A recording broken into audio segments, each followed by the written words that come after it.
हापुड़ जनपद के गढ़मुक्तेश्वर थाना अंतर्गत 7 दिन पूर्व मासूम बच्ची के साथ दरिंदगी हुई थी, जिसका हापुड़ जनपद पुलिस ने आज खुलासा किया है। इससे मासूम बच्ची के साथ दुष्कर्म का मामला हुआ था। पुलिस से दरिंदे दलपत की हुई थी मुठभेड़। पिस्टल छीनकर भाग रहा था आरोपी ने पुलिस पार्टी पर फायरिंग भी की। पुलिस की गोली से आरोपी हुआ घायल। गढ़मुक्तेश्वर पुलिस आरोपी को घटनास्थल पर ले गई थी। आरोपी इतना शातिर है कि उसने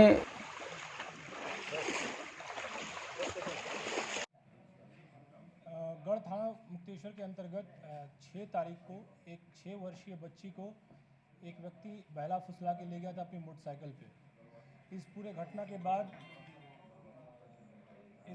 बाद पुलिस तुरंत स्विफ्ट एक्शन किया। पुलिस ने FIR दर्ज किया। उसके बाद पुलिस खोजबीन में लग गई थी।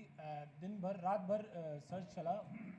सर्च के बाद सुबह 7 बजे 7 तारीख को सुबह पुलिस ने उस बच्ची को रिकवर किया। उसे तत्काल अस्पताल भेजा गया, जहां पे उसका इलाज पहले CSC में और उसके बाद उसे रेफ़र कर दिया गया मेरठ में। उनका इलाज वो उपचाराधीन है और वो अभी बच्ची ठीक है, सकुशल है। इसके तत्काल बाद से पुलिस इस पूरे घटनाक्रम में रिकवरी के केस में जुट गई। उस व्यक्ति को पकड़ने की कोशिश के क्रम में उसमें हम लोग एक एक करके सारे क्लू लेते गए। जो भी लोगों से पूछताछ हुई उसमें प्रथम दृष्टया जिन लोगों ने देखा था उन सब लोगों के द्वारा स्केच बनाया गया। स्केच बनवाने के बाद फिर मोटरसाइकिल की खोज हुई। जब मोटरसाइकिल की खोजबीन शुरू हुई तब फिर एक मुखबिर सूचना पुलिस को प्राप्त हुई। उस मोटरसाइकिल के जरिए से हम फिर उस घटना करने वाले तक पहुंच गए, क्योंकि जिस व्यक्ति ने आखिरी बार देखा था उसने उसकी मोटरसाइकिल भी देखी थी।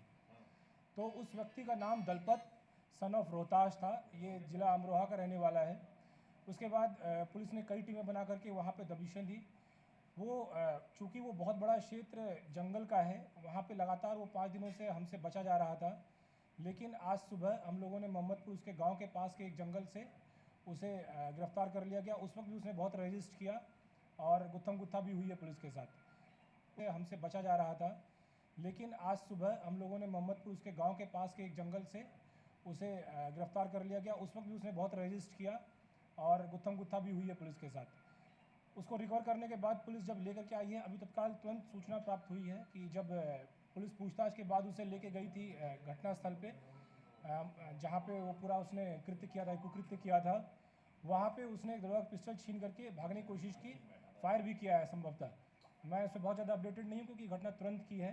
मोस्ट वाली फायर भी किया है। उसके बाद पुलिस ने भी फायर किया रिस्पॉन्स में, उसे एक गोली लगी है और वो उसे अभी तत्काल अस्पताल के लिए ले जाए जा रहे हैं। और इस पूरे घटनाक्रम के लिए जो पूरी टीम ने काम किया, अथक मेहनत की, इस पूरी टीम को मैं इनाम की भी घोषणा कर रहा हूँ। तो सर एक सुसाइड नोट मिला था इस मामले में, तो उस सुसाइड नोट की क्या वैलिडिटी है, क्या कल शाम के आसपास, कल लगभग 3 बजे के आसपास एक सूचना प्राप्त हुई कि गंगा के किनारे दलपत के कपड़े, उसके ID कार्ड्स, उसका सुसाइड नोट पड़ा हुआ है। वो देख करके जब हमने उसे पढ़ा तो हमारे मन में एक संशय था। दोनों चीज़ें थी, हम लोग 100% श्योर किसी भी तरफ नहीं थे। ऐसा भी था उस पर बहुत ज़्यादा पुलिस प्रेशर है, तो वैसी भी स्थिति बन रही थी। जो अभी उसके अरेस्ट के बाद जो मैंने थोड़ी बहुत पूछताछ की है, उससे मुझे ये बात पता चली कि उसने एक्सेप्ट किया कि मैं ऐसा सुसाइड के एंगल को भी सोच रहा था। लेकिन फिर जब पूछताछ ने पूछा फिर तुमने सुसाइड क्यों नहीं किया, तो उसके एक सहयोगी जो उसके अभी तक हेल्प कर रहा था, एक व्यक्ति उसके जो परिवार से, पत्नी के परिवार की तरफ से लगता है बहुत दूर का रिश्तेदार है, एक बहुत ही दूर के गांव से वो उसकी हेल्प कर रहा था। जंगल में उसे छिपा के रखा था उसने, 1-2 दिन उसे खाना भी खिलाया है। हम उसकी भी गिरफ्तारी करेंगे अभी।